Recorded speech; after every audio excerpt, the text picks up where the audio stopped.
Assalamualaikum. Di sini Ibu akan menyampaikan materi tentang faktor-faktor yang mempengaruhi elastisitas permintaan dan penawaran. Ada beberapa faktor yang mempengaruhi besarnya elastisitas permintaan. Di antaranya, ketersediaan barang substitusi. Permintaan terhadap suatu barang akan bersifat lebih elastis apabila barang tersebut memiliki banyak barang substitusi. Hal ini karena ketika harga suatu barang meningkat, konsumen akan dengan mudah mengalihkannya ke barang lain. Sebagai contoh, jika harga mentega naik, maka konsumen akan dengan mudah mengalihkannya ke margarin, sehingga permintaan mentega turun. Margarin inilah yang disebut sebagai barang substitusi atau barang pengganti dari mentega. Sebaliknya, permintaan terhadap suatu barang akan cenderung bersifat kurang elastis apabila barang tersebut tidak memiliki barang substitusi. Sebagai contohnya adalah garam. Para ibu rumah tangga tidak akan mencari barang pengganti garam untuk membumbui masakannya, meskipun harga garam itu naik 2 kali lipat. Hal itu disebabkan karena garam tidak memiliki barang substitusi atau barang pengganti. Proporsi pendapatan yang dibelanjakan untuk suatu barang. Jika harga suatu barang hanya merupakan bagian yang sangat kecil saja dari pendapatan, maka permintaan terhadap barang tersebut cenderung bersifat kurang elastis. Sebagai contoh, pembelian sebuah pensil tidak akan ditunda walaupun harganya naik. Hal itu karena harga pensil tersebut hanya merupakan sebagian kecil saja dari pendapatan konsumen. Sebaliknya, apabila harga suatu barang merupakan bagian yang sangat besar terhadap pendapatan, maka permintaannya cenderung bersifat elastis. Contohnya itu seperti pembelian TV, kulkas, ataupun kendaraan motor, mobil. Apabila harga barang-barang tersebut naik, orang cenderung menunda membelinya sampai harga tersebut kembali turun. Kategori barang kebutuhan pokok atau kebutuhan mewah. Jika suatu barang merupakan kebutuhan pokok, maka permintaannya bersifat inelastis. Sebagai contoh, ibu rumah tangga tetap tidak akan meningkatkan pembelian garam walaupun harganya turun. Sebaliknya, mereka juga tidak akan menghentikan pembelian walaupun harganya naik, karena garam termasuk kebutuhan pokok. Sedangkan untuk penjualan barang-barang kebutuhan mewah akan sangat dipengaruhi oleh harganya. Seperti contohnya, penjualan mobil sedan akan meningkatkan apabila harganya turun. Sebaliknya, penjualan akan berkurang drastis apabila harganya naik. Oleh karena itu, permintaan barang-barang kebutuhan mewah cenderung bersifat lebih elastis. Keragaman penggunaan barang. Jika suatu barang memiliki banyak kegunaan atau serbaguna, maka barang tersebut cenderung memiliki permintaan yang lebih elastis. Sebagai contoh, karet.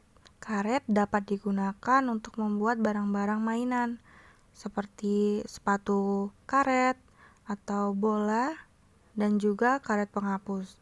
Permintaan terhadap karet cenderung bersifat lebih elastis, karena ketika harganya turun, berbagai pihak yang menggunakan karet akan meningkatkan permintaannya. Elastisitas penawaran juga dipengaruhi oleh beberapa faktor, di antaranya waktu yang dibutuhkan untuk berproduksi. Untuk memproduksi produk dibutuhkan waktu.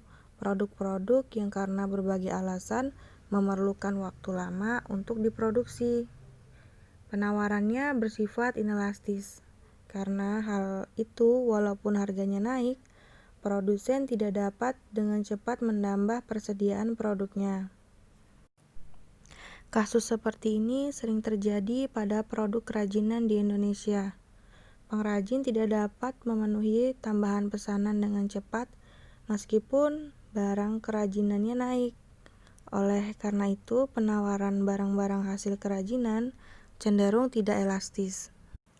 Sebaliknya, penawaran barang-barang hasil industri cenderung bersifat elastis karena produk pembuatannya cepat, Walaupun kita memesannya banyak, dalam waktu relatif singkat, pesanan tersebut dapat dipenuhi karena proses produksinya dilakukan dengan teknologi tinggi, sehingga proses produksinya dapat dilakukan dengan cepat. Selanjutnya, daya tahan barang. Ada produk yang dapat disimpan dalam waktu lama, namun ada juga produk yang dalam waktu relatif singkat mudah rusak. Misalnya produk pertanian berupa buah-buahan. Walaupun harga buah-buahan menurun, namun jika daya tahannya sudah berkurang, produk tersebut harus segera dijual untuk menghindari kerugian lebih besar. Oleh sebab itu, elastisitas penawaran produk-produk yang tidak tahan lama cenderung bersifat tidak elastis. Mobilitas faktor produksi. Faktor produksi dikatakan memiliki mobilitas tinggi apabila mudah berpindah dari satu tempat ke tempat lainnya. Jika faktor produksi memiliki mobilitas tinggi, maka produsen dapat menyesuaikan kapasitas produksinya atau besarnya produksi dan penawarannya cenderung bersifat lebih elastis. Selanjutnya, kemudahan produsen baru untuk memasuki pasar. Pasar produk-produk tertentu ada yang mudah dimasuki oleh produsen baru, ada juga yang sulit. Kita lihat pasar untuk pisang molen. Ketika orang mulai menyukai pisang molen, harga pisang molen sedikit demi sedikit mulai naik. Hal ini menarik para pedagang lain untuk membuka usaha pisang molen. Mereka dengan mudah dapat membuka usaha tersebut karena tidak begitu banyak membutuhkan modal dan cepat untuk merealisasikannya. Oleh karena itu, jika sebuah pasar memiliki sifat mudah dimasuki oleh produsen baru, maka penawarannya cenderung bersifat lebih elastis. Pengertian dan peran pasar. Pengertian pasar. Pasar dapat didefinisikan secara geografis maupun secara fungsional. Secara geografis, pasar adalah tempat di mana pembeli dan penjual berkumpul untuk menetapkan harga dan melakukan transaksi jual dan beli barang atau jasa. Ini merupakan pengertian pasar secara sempit. Sedangkan pengertian pasar secara fungsional, pasar mengacu pada proses pertemuan antara pembeli, penjual, perantara, dan organisasi yang bertujuan untuk menciptakan adanya kontak antara penjual dan pembeli. Dalam pertemuan itu, mereka menetapkan harga keseimbangan atau kesepakatan atas tingkat harga berdasarkan permintaan dan penawaran. Peran pasar. Dalam kegiatan ekonomi, pasar mempunyai peran. Di antaranya adalah mengatur kegiatan produksi. Dalam kegiatan proses produksi, perusahaan membutuhkan faktor-faktor produksi. Kebutuhan ini dapat ditemukan oleh perusahaan di pasar faktor produksi. Indikator harga yang terjadi di pasar tentu saja mempengaruhi kebijakan perusahaan dalam memproduksi suatu barang atau jasa. Pada saat harga faktor produksi seperti bahan baku mahal, maka perusahaan akan berusaha mencari bahan baku substitusi agar terlindung dari penggunaan bahan baku yang mahal. Jika barang substitusi pun juga mahal, maka perusahaan akan mengganti bahan baku dan terpaksa mengganti alat prosesnya. Dengan indikator harga yang terjadi di pasar, perusahaan akan menentukan kombinasi pemakaian proses produksi yang paling efisien. Selanjutnya, menetapkan harga dan nilai. Harga suatu barang ditentukan oleh kesepakatan antara penjual dan pembeli atau ditentukan oleh pertemuan penawaran dan permintaan. Harga barang-barang terbentuk di pasar. Harga di pasar secara langsung menentukan nilai barang. Barang yang mahal cenderung nilainya tinggi. Barang-barang yang berharga 100.000 akan lebih bernilai dari barang-barang yang berharga 10.000 per unit. Selanjutnya, mendistribusikan barang dan jasa. Pasar dapat memperlancar proses penyaluran barang dan jasa dari produsen kepada konsumen. Transaksi jual dan beli yang terjadi di pasar memungkinkan produsen dapat menawarkan hasil produksinya kepada konsumen. Sebaliknya, konsumen dapat memperoleh barang atau jasa yang dibutuhkan secara mudah dan tepat. Hal ini tentu saja mempengaruhi kegiatan distribusi. Menentukan jumlah pembelian dan penjualan. Pertemuan antara penjual dan pembeli di pasar dapat menentukan jumlah pembeli dan penjual. Konsumen yang membelanjakan uangnya dibatasi oleh jumlah uang yang terbatas. Selanjutnya, menentukan jumlah persediaan.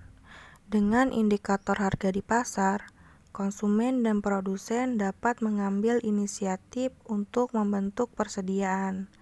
Pada saat harga barang di pasar murah, maka produsen terdorong untuk membeli dalam jumlah yang banyak untuk menentukan persediaan. Melakukan promosi. Pasar dapat digunakan sebagai tempat melakukan promosi. Pasar banyak dikunjungi oleh pembeli. Itulah sebabnya pasar dapat digunakan oleh produsen untuk memperkenalkan produk yang mereka hasilkan. Promosi dapat dilakukan dengan menyebarkan brosur, katalog, ataupun contoh produk yang mereka bawa. Macam-macam pasar. Terdapat beberapa macam pasar. Pasar dapat dibedakan menurut jenis, wujud, barang yang dijual, waktu jual beli, nama tempat, dan luas jangkauan distribusi. Jenis pasar.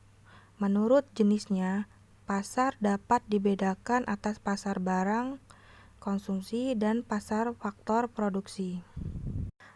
Pasar barang konsumsi adalah pasar yang memperjualbelikan barang-barang untuk keperluan konsumsi rumah tangga keluarga atau rumah tangga konsumen, mulai dari sandang, pangan, papan, sampai barang-barang mewah. Sedangkan faktor produksi adalah pasar yang memperjualbelikan faktor-faktor produksi yang biasa digunakan produsen, misalnya tanah, tenaga kerja, mesin produksi, dan tenaga ahli. Wujud pasar. Menurut wujudnya, pasar dibedakan atas pasar konkret dan pasar abstrak. Konkret berarti nyata atau bisa dilihat secara kasat mata. Pasar konkret adalah suatu tempat yang mempertemukan pembeli dan penjual untuk melakukan jual beli barang atau jasa.